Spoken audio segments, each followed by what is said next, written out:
Бүгінгі әңгімеміз қараша айының ең көп талқыланған оқиғаларының бірі. Қасым-Жомарт Тоқаевтың Мәскеуге жасаған ресми сапары туралы болмақ. Бұл кездесу қоғам назарында ерекше орын алды. Әлеуметтік желілерде түрлі жорамалдар айтылып, келіссөздердің мазмұны, жаңа декларацияның мәні мен атом электр станциясы төңірегіндегі тақырып көптің қызығушылығын тудырды. Бүгін сол сапардың астарына үңіліп, қандай шешімдер қабылданғанын және бұл кездесуді политологтар неге тарихи деп атап жүргенін бірге талдап көрейік. Менің есімім Ержан, және де сіздер Жас Вайб YouTube арнасын көріп отырсыздар. Олай болса, кеттік.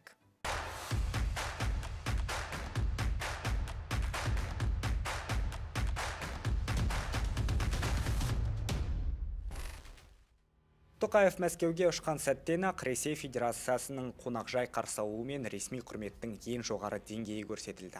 Ал сапардың екінші күні Александр бағында мемлекет басшысы белгісіз сарбаз ескерткішіне гүл шоғын қоюымен бастады. Бұл рәсім протокол талабынан бөлек екі халықтың ортақ тарихына деген құрметтің белгісі. Сол күні президент Орал қаласында өткен 21-ші Қазақстан-Ресей өңіраралық ынтымақтастық форумының пленарлық отырысына онлайн қатысып сөз сөйледі. Бір қарағанда кезекті жұмыс форматы. Алайда дәл осы алаңда екі ел қарым-қатынасында жаңа парақ ашылды. Қазақстан мен Ресей өз байланысын жан-жақты стратегиялық серіктестік пен одақтастық деңгейіне көрсетерін ашық мәлімдеді. Келіссөздердің нәтижесінде Қасым-Жомарт Тоқаев пен Владимир Путин осы мәртебені бекіткен бірлескен декларацияға қол қойды. Тоқаев құжатты тарихи деп атап, оның екі ел арасындағы сенім мен өзара түсіністіктің бірлігін дәлелдейтінін айтты. Президент Путинге бауырлас елдердің достығын нығайтуға қосқан үлесі үшін ризашылығын да білдірді. Біз Ресей президенттің әлемдік деңгейдегі мемлекет қайраткері ретінде құрметтейміз. Оның есімі өз халқының мүддесін қорғаудағы табандылық пен жауапкершіліктің символы. Қазақстан Ресейдің өркендеуіне шын ниетпен тілеулес, деді. Алайда ең қызық бөлім ресми келіссөздер аяқталған соң басталды. Ақорданың баспасөз хатшысы мен президенттің көмекшісі Руслан Желдібайдың айтуынша, Тоқаев пен Путиннің бейресми кездесуі 2,5 сағаттан астам уақытқа созылған. Бұл дипломатияда сирек кездесетін жағдай. Кездесуде нақты жобалар сөз болды. Оның ішінде Росатоммен бірлесіп атом электр станциясын салу мәселесі де бар. Тоқаевтың айтуынша, АЭС бойынша келісімдер соңғы кезеңге жетіп, қол қоюға дайын тұр. Бұл жоба жүзеге асса, Қазақстан жаңа энергетикалық қуат көзін ғана емес, жоғары технологиялар мен инженерлік салада жаңа мүмкіндіктерге жол ашады. Ғылым мен өндіріс сабақтасып, жаңа жұмыс орындары пайда болады. Сонымен қатар тараптар өзара сауданы 30 миллиард долларға дейін арттыруға уағдаласты. Қазір бұл көрсеткіш шамамен 26 миллиардтың төңірегінде тұр. Ал бұл рекордтық деңгейге сәл қалды десек болады.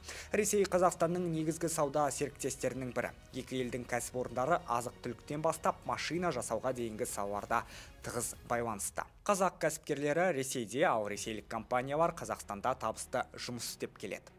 Мұндай әріптестік тек ауқымды жобалармен шектелмейді. Өңірлік бизнеске де серпін беруде. Мәселен, Петропавлда бірлескен өндіріс пен логистика салалары дамып жатыр. Ал Омбыда Қазақ ұлттық университеті өз филиалын ашты. Бұл білім саласындағы жаңа деңгейдің айқын көрінісі. Келіссөздер барысында Тоқаев екі ел арасында шешілмеген мәселе жоқ екенін атап өтті.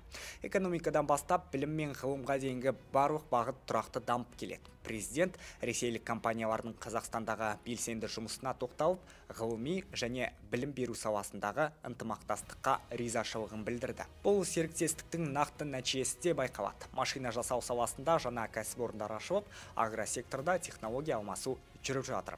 Энергетика саласында екі ел экспорттық саясаттағы ұстанымдарын үйлестіріп келеді. Сапар қорытындысында мемлекеттер арасында бірнеше маңызды келісімдерге қол қойылып, кешке Тоқаев пен Путин Мәскеудегі үлкен театрда мәдени шараға қатысты.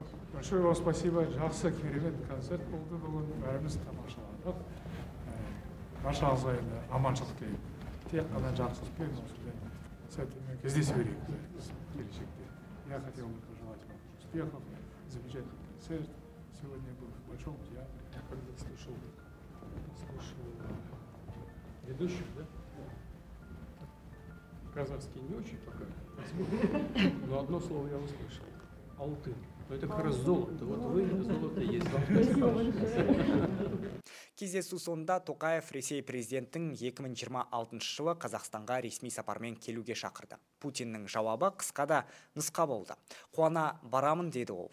Бұл сапар нені көрсетті? Біріншіден, Қазақстан өз ұстанымын нақты айқындап, сенімді серіктес ретінде беделін күшейтті. Екіншіден, жаңа жобалардың іске қосылуы, соның ішінде АЭС құрылысы ел экономикасына тың серпін бермек. Бұл өз кезегінде ғылым мен инженерияның дамуына, жаңа мамандардың қалыптасуына жол ашады. Үшіншіден, Астана мен Мәскеу қазіргі күрделі геосаяси жағдайда да ортақ тіл таба алатынын дәлелдеді.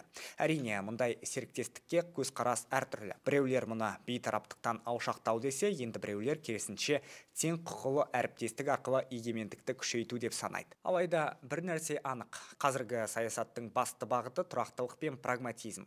Ал оның нәтижесі қазірдің өзінде көрініс бере бастады. Ал сіз қалай ойлайсыз? Бұл жаңа әріптестік Қазақстанға қандай мүмкіндік әкеледі? Пікір қалдырыңыз, ой бөлісіңіз. Ұнаса лайк басып, Жасфайв арнасына жазылып қойыңыз. Келесі кездескенше.